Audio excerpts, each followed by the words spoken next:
नमस्कार दोस्तों, एक समय की बात है। मगध की धरती पर वैशाली नाम का नगर बसा था।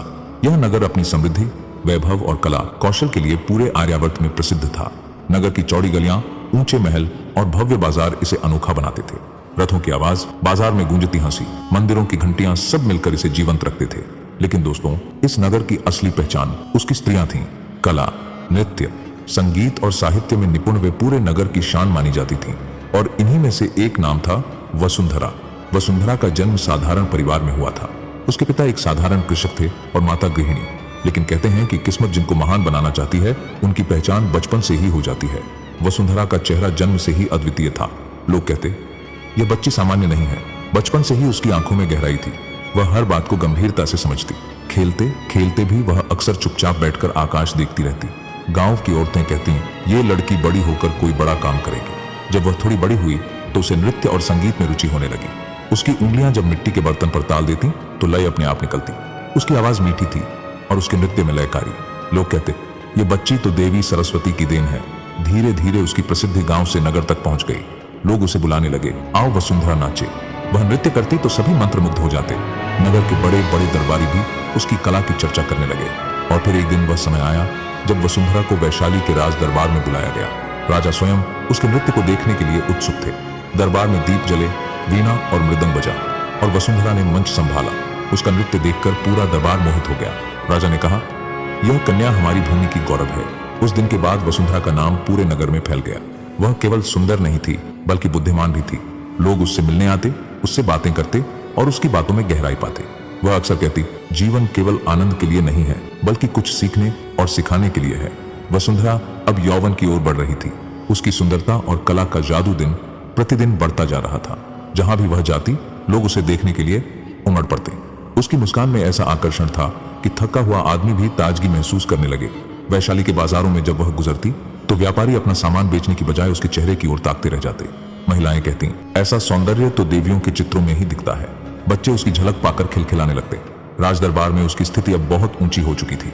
राजा उसे दरबार की शोभा मानते थे। किसी बड़े उत्सव या विजय समारोह का आरंभ अब उसके नृत्य से होता।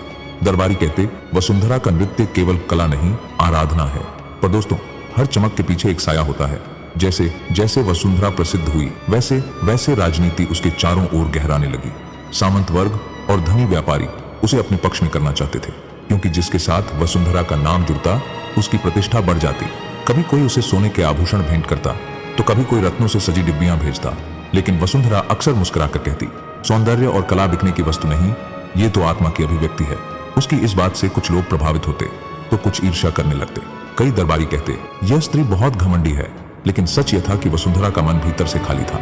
वह वैभव से घिरी थी, लेकिन चैन से वंचित थी। रातों को जब सब सो जाते तो वसुंधरा अकेली अपने कक्ष में बैठ जाती। वह वीणा बजाती, पर उसकी धुन उदासी से भरी होती। वह आईने में अपना चेहरा देखती और सोचती, क्या यही जीवन है?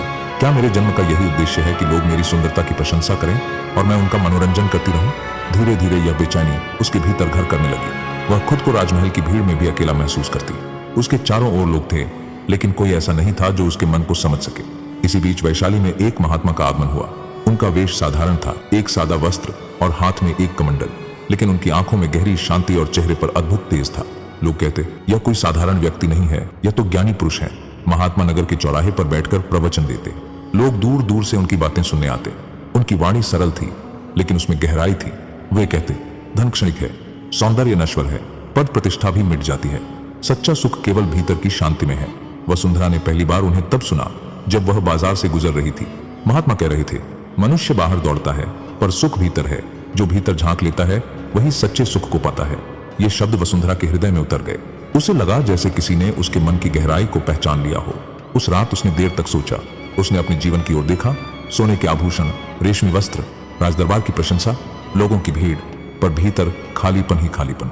कुछ दिनों बाद वसुंधरा ने महात्मा से मिलने का निर्णय लिया। वह साधारण वेश में उनके आश्रम पहुंची। महात्मा ने उसे देखकर मुस्कुराया और कहा, आओ बेटी, तुम्हारा मन प्रश्नों से भरा है।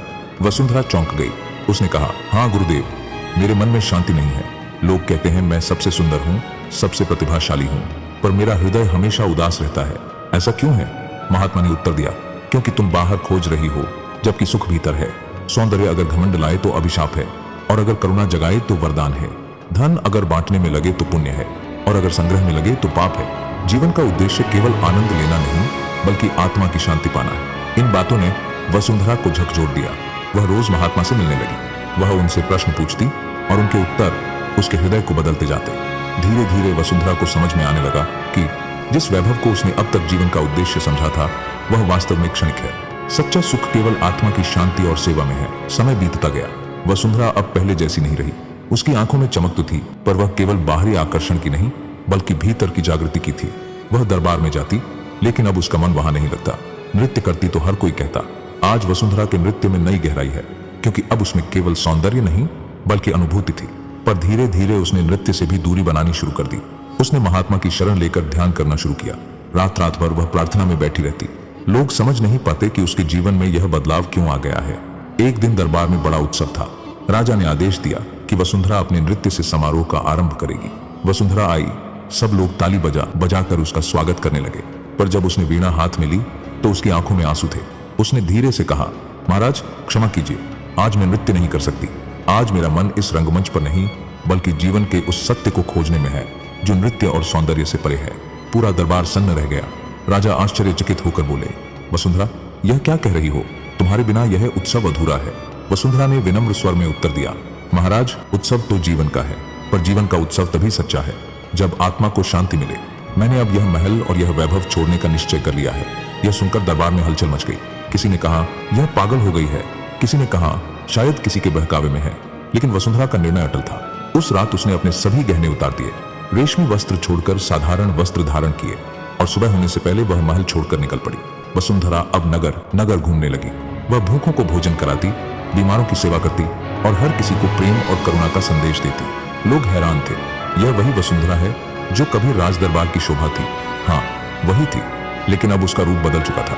अब वह केवल सुंदर स्त्री नहीं बल्कि करुणामयी मां थी।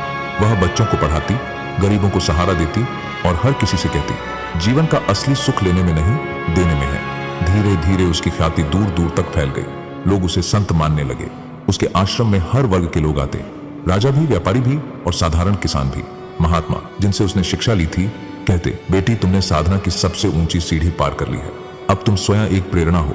वसुंधरा मुस्कुराकर कहती, गुरुदेव, मैं तो केवल एक माध्यम हूं। सच्चा मार्गदर्शन तो आपकी वाणी से मिला है। वर्षों बीत गए।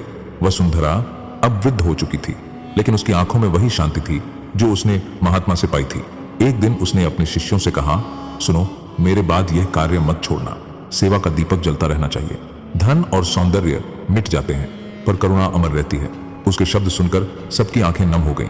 कुछ समय बाद वसुंधरा ने शांतिपूर्वक प्राण त्याग दिए। उसके प्राण त्यागते समय ऐसा लगा जैसे वातावरण में मधुर सुगंध फैल गई हो। लोग कहते, वसुंधरा नहीं गई, वह तो अमर हो गई। उसके बाद भी सदियों तक उसकी कथा सुनाई जाती रही। लोग बच्चों को सिखाते, धन और सौंदर्य से बड़ा है सेवा और त्याग। वसुंधरा की तरह जियो ताकि दुनिया तुम्हें केवल सुंदर नहीं बल्कि महान कहे। तो दोस्तों, यह थी वसुंधरा की कथा। एक ऐसी स्त्री की कहानी जो राजदरबार की शोभा से उठकर जनता की मां बन गई। उसने हमें यह सिखाया कि जीवन का असली उद्देश्य केवल सुख भोगना नहीं बल्कि करुणा, सेवा और त्याग से आत्मा को ऊंचाई देना है।